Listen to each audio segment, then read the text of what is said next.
Pacheco, toujours, il met feu et vieux là. Ah! À cause de Johnny Pacheco, maintenant, il nous a mis nous tous dans le pain.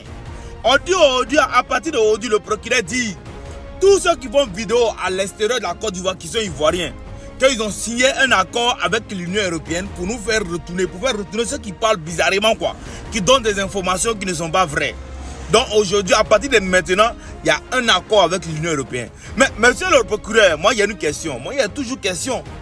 Moi ma question c'est, vous avez un accord avec l'Union européenne.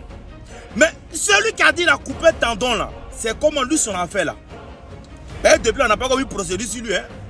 Johnny Pacheco vous a dit non, que Johnny Pacheco il a fabule, il dit des choses qui ne sont pas vraies. Nous on préfère quelqu'un qui ment que quelqu'un qui coupe tendon. Le président Addo lui-même l'a dit. Qui va chercher quels sont ceux qui ont commis la rébellion. Bon, pendant la rébellion, il y a quelqu'un qui vient et qui fait un communiqué pour dire lui il coupait tendon. Bon, lui qui coupe tendon là, on n'arrête pas. Le président n'a pas dit je vais arrêter les menteurs de la Côte d'Ivoire, non. Il dit je vais arrêter ceux qui ont fait la rébellion.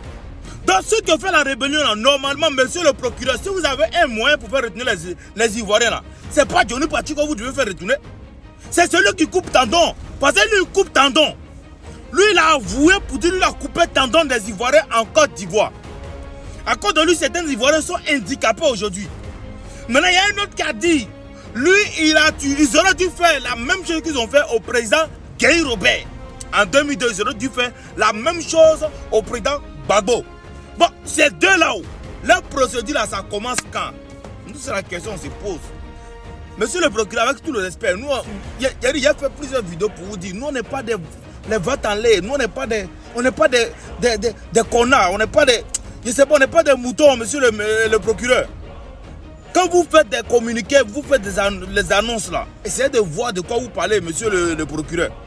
Parce que si vous voulez arrêter des gens juste pour leurs paroles, et ceux qui sont passés à l'acte, qui ont commis des crimes, qui ont tué des Ivoiriens, qui ont coupé les tendons, qui ont tué un ex-président, qui viennent avouer cela sur des chaînes, vous ne les voyez pas pour les faire arrêter. Vous voulez faire arrêter ceux-là qui parlent seulement, sous prétexte que ce n'est pas vrai.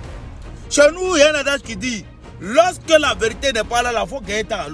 Qui c'est quelqu'un ment et puis tu sais que ce n'est pas vrai là. Il faut le regarder dans ces trucs et puis tu avances. Donc si Johnny Pacheco, tout ce qu'il dit là, ce n'est pas vrai là, personne ne va passer, on n'a pas les moyens pour vérifier, personne ne va prendre ça au sérieux. Mais si vous vous concentrez sur Johnny, nous on sous-entend que ce qu'il dit peut-être c'est la vérité parce que vous êtes concentré sur lui. Parce que vous n'avez pas compris que vous vous concentrez sur Johnny Pacheco pendant qu'il y a un coupeur de tendon qui est là. Vous vous concentrez sur Johnny Pacheco pendant qu'il y a quelqu'un qui a tué le président Gueye, qui dit qu'ils ont contribué à tuer le président Gueye, qu'ils auraient dû faire la même chose au président Gbagbo. C'est comment, monsieur le procureur? C'est comment? Sur cette famille, toujours là pour déconstruire tout ce qui n'est pas, tout ce qui est bizarre. On est ensemble, on se prend pour une prochaine vidéo. Gbagbo 2025, IS4, 20 mois.